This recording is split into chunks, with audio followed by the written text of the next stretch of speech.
जय शिवराय मित्रांनो.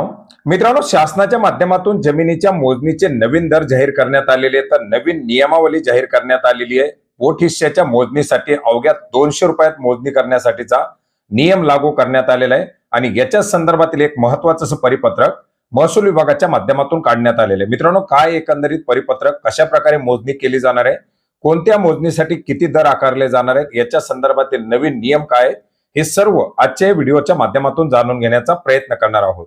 मित्रांनो, राज्य शासनाच्या माध्यमातून मे 2025 मध्ये सामायिक जमिनीची वाटणी अवघ्या 200 रुपयामध्ये करण्यासाठीची मंजुरी दिलेली आहे. ज्याच्यामध्ये आपण पाहिलेलं आहे की कलम 85 नुसारची वाटणी असेल, कोर्टाच्या माध्यमातून केलेली वाटणी असेल, या वाटणी पत्राला पुढे वाटणी करून त्याचे पोटहिस्से मोजण्या करण्यासाठी 200 रुपयामध्ये मोजणी करण्याचा निर्देश देण्यात आलेला होता.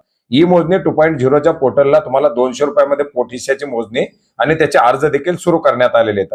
याचबरोबर राज्यामध्ये इतरही काही मोजण्याच्या अनुषंगाने बदल करण्यात आलेले होते आणि या सर्व मोजणीच्या बदलामध्ये जे काही नवीन बदल आलेले आहेत, या बदलाच्या अनुषंगाने 2024चे जे दरपत्रक आहे ते दरपत्रक आणि नियम अखेर आता बदलण्यात आलेले आहेत. याच्या संदर्भातील जमाबंदी आयुक्तांच्या माध्यमातून नवीन परिपत्रक लागू करण्यात आलेले आहे. मित्रांनो, यानुसार आपण जर पाहिलं तर ग्रामीण भागामध्ये 2 हेक्टर पर्यंतची जमीन, याच्यामध्ये एक किंवा समान धारक किंवा धारकाचे एक सर्वे नंबर, गट नंबर किंवा कायम पोटहिस्सा किंवा इतर जे प्लॉट असतील, याच्यामध्ये 2000 रुपयाची नियमित मोजणी असणार आहे. आणि त्याच ठिकाणी तुम्हाला जर अति तात्काळ मोजणी करायची असेल, द्रुतगती मोजणी करायची असेल, तर त्याच्यासाठी 8000 रुपयाचं शुल्क आकारलं जाणार आहे. 2 हेक्टरच्या पुढील जी जमीन असेल त्या प्रत्येक 2 हेक्टरसाठी 1000 रुपये हे नियमित मोजणीला आणि 4000 रुपये द्रुतगती मोजणीसाठी. म्हणजे जर तुम्हाला 4 हेक्टर जमीन मोजायची असेल तर त्याच्यासाठी नियमित मोजणीला 3000 रुपये लागतील, तर द्रुतगती मोजणीला 12000 रुपये लागतील. जर त्याच्या पुढील जमीन असेल तर त्या प्रमाणात ते शुल्क पुढे वाढत राहणार आहे.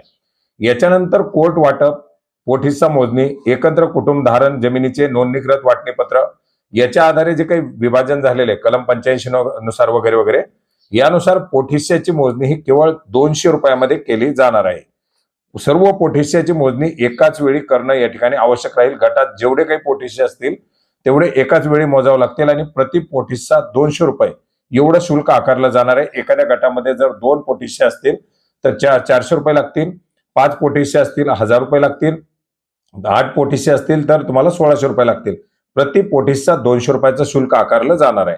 महानगरपालिका, नगरपालिका, नगरपंचायत, विविध प्राधिकरण, हे जे काही प्राधिकरण आहेत यांच्या मालमत्तेची मोजणी करण्यासाठी 50% मोजणी फी माफ केली जाणार आहे.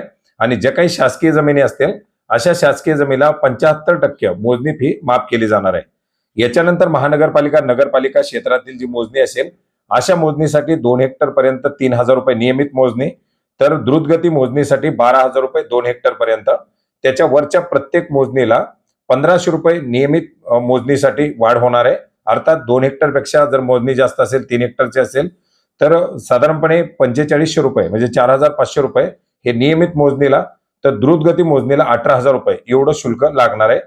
कोर्ट वाटप, पोटहिस्सा मोजणी, एकत्र कुटुंब, हे जे काही महानगरपालिका क्षेत्रातील गुंठेवारीनुसार ज्याचं विभाजन झालेलं आहे, याच्यासाठी सुद्धा प्रत्येक पोटहिस्स्याकरता मोजणी फी 1000 रुपये, 5 पोटहिस्से असतील तर 5000 रुपये लागणार आहेत. म्हणजे प्रत्येक गुंठेवारीसाठी 1000 रुपयामध्ये ती मोजणी होणार आहे. प्रत्येक पोटहिस्स्याकरता मोजणी फी 4000 रुपये. उदाहरणार्थ एकूण पोटहिस्से जर 5 असतील तर 20000 रुपये लागणार आहेत द्रुतगतीमध्ये. म्हणजे नॉर्मल मोजणी, नियमित मोजणी 1000 रुपयामध्ये आणि द्रुतगती मोजणी ही 4000 रुपयामध्ये केली जाणार आहे. महानगरपालिका, नगरपालिका जे काही क्षेत्र असतील अशा नागरिक क्षेत्राकरता. आणि नगरपालिकाची आणि जी शासकीय जमिनी असतील त्याच्यासाठी जी सूट याच्यामध्ये देखील कायम असणार आहे. आता याच्यामध्ये नवीन नियमामध्ये काय, जर पुनर्भेट, जर समजा एखाद्या मोजणीची तारीख पडली, नोटीस आली आणि त्या मोजणीच्या दिवशी जर अर्जदार गैरहजर राहिला तर त्या लाभार्थ्याला 50% पुन्हा एकदा भरणा करावा लागेल किंवा जास्तीत जास्त 10000 रुपयाचा दंड या ठिकाणी आकारला जाणार आहे.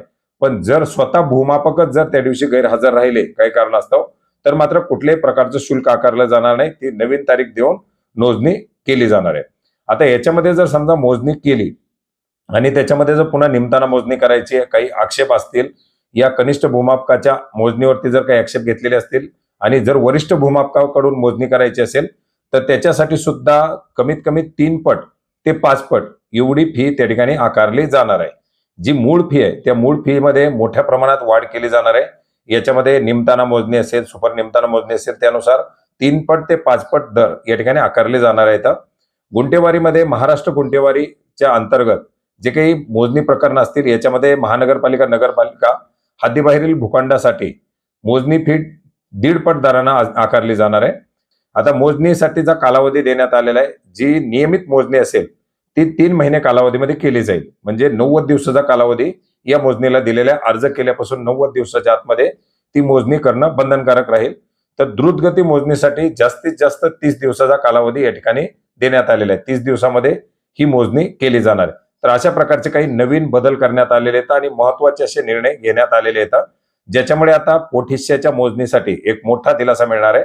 ऑलरेडी पोटहिस्साच्या मोजणीच्या अर्ज घेतले जात आहेत, त्याच्यासाठी प्रक्रिया सुरू आहेत, परंतु याच्या संदर्भातील अधिकृत असं परिपत्रक न आल्यामुळे त्याच्यामध्ये एक मोठा गोंधळ निर्माण झालेला होता आणि आता या परिपत्रकामुळे मोजणीचे नवीन दर, त्याचा कालावधी आणि जे काही पुनर्भेट असेल याच्या संदर्भातील चित्र आता स्पष्ट झालेली आहे. तर मित्रांनो, अशा प्रकारचं हे एक महत्वाचं असं अपडेट होतं, ज्याची माहिती आपणास नक्की उपयोग पडेल अशी आशा करतो. मोजणीसाठी ऑनलाईन पद्धतीने अर्ज कसा करायचा याच्यासाठी आपण यापूर्वीच माहिती घेतलेली आहे. पोटहिस्साच्या मोजणीसाठीचा अर्ज कुठून केला जातो याच्याबद्दल आपण यापूर्वी माहिती घेतलेली आहे. ती जर माहिती पाहिली नसेल तर त्याचे व्हिडिओ देखील तुम्ही डिस्क्रिप्शन बॉक्समध्ये किंवा वरती सजेशन मध्ये पाहू शकता. धन्यवाद.